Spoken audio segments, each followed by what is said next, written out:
Hello and welcome to KSP Space program. This is Space Warfare, and in this series we are going to be fighting rival space agencies for control of, space. So let's get right to it. In the last episode we did some weapons testing with our Ares 1 and experimental weapons platform. Unfortunately we also lost our satellite which we were going to be using to find the Hydrus base because unfortunately they shot it down.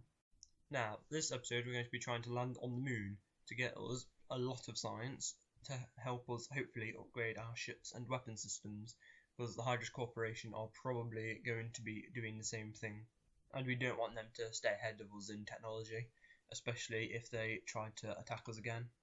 So let's just go ahead to our crater lander. Alright, so here's the crater lander, and it is named so because we are going to the moon and there is a lot of craters on the moon. So currently we're being powered by our 4 large SRBs and our liquid fuel, but we've obviously got quite a weight to lift up, so we've not got a very high thrust to weight ratio at the minute, so we're going up rather slowly. But as soon as we ditch these for liquid fuel boosters, we're actually going to have an even lower thrust to weight ratio and move even slower because it will have a lot less power thrusting us forwards. But anyway, that's enough about thrust to weight. Since it's going to take quite a while, let's just skip over to orbit, shall we? Now, there are three main purposes of this mission. The first one is to prove that we are not only a military organisation, but also get involved with research and exploration. Now, this should hopefully open new opportunities for investment of other companies, as well as improving our reputation for the general public. Now, the second reason we are doing this mission is to test out our new transfer and landing stages, which each use one singular engine powered by one fuel tank, but also with 4 external tanks which can then be decoupled after they've been expended. So hopefully they'll be effective and then we can use them on future missions. And finally, the third reason, and probably the most important, is obviously to get lots and lots of science by landing on the moon with our material bay, mystery goo, surface samples and everything. So we're just about to enter the moon's sphere of influence. Right, there we go. So now let's just get into a rough orbit so we can deorbit and land, shall we? Right, so we're just about to deorbit in and hopefully land in one of the craters. Take you guess at which one. We've just expended our transfer stage, so we're down to our lander.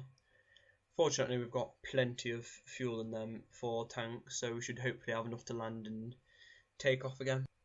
Now, I haven't tested the middle section and see if that can get back from the moon, but hopefully there should still be enough fuel in the tanks to get us high enough before we have to ditch them. So let's just skip over till we get lower. We're coming down now. As you can see, I've already used one of the goo experiments near the moon. Okay, so we're just trying to slow our velocity down with our engine until we get low enough for a landing. You can see I'm just checking my radar altitude periodically. Getting quite low.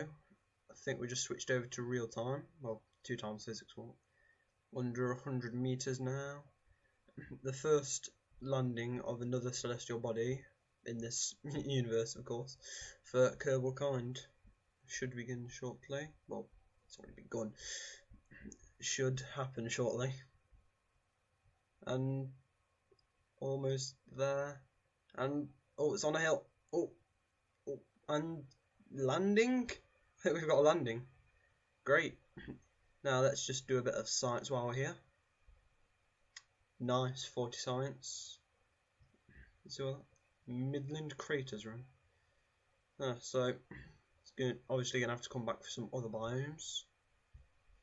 Let's see how much we get from our materials bay. 100 science, nice. This is seeming very helpful for our research program. Okay. Let's see what Jeb has to make of the situation. That's one small step for Kerbals, one giant leap for... oh, who am I kidding? Okay, Jeb, before you plant the flag, let's do some science. EVA reports, 32 science, nice. And surface sample, 120 science, that is great. Okay, now Jeb, let's go over and plant the flag. The first landing on the moon for Kerbal kind. Take that, Hydrus. Great, now let's just get Jeb back in the capsule and return to Kerbin. Because we don't have unlimited life support, even though it would appear that Jeb doesn't need it. I guess he's just too badass or something. So, anyway, back up to 2 times speed with the science locked away and Jeb in the capsule. It is time to return to Kerbin. Just fold our landing legs away. There we go. Now, I think we have plenty of fuel to return, and once we ditch these 4 tanks, we should have an even better thrust to weight ratio, which means we'll get back quicker, I suppose. So, let's just skip ahead a bit. Okay, now we're back in orbit around Kerbin. It's time to get a node set up for us to deorbit and get us moderately deep within the atmosphere. It's a good thing deadly re-entry is not on, because, well, if I went to a worse angle, I think we'd die before we could use our parachutes. So let's just get into re-entry, shall we? Oh, I'll tell you one thing, Squad knows how to make re-entry effects. That is cool. As usual, parachutes burning up in atmosphere. Further showing how it would not quite work. Anyway, we're down to the ground now, nearly. And touchdown, there we go. Safe back on Kerbin. Let's recover and see how much sites we got.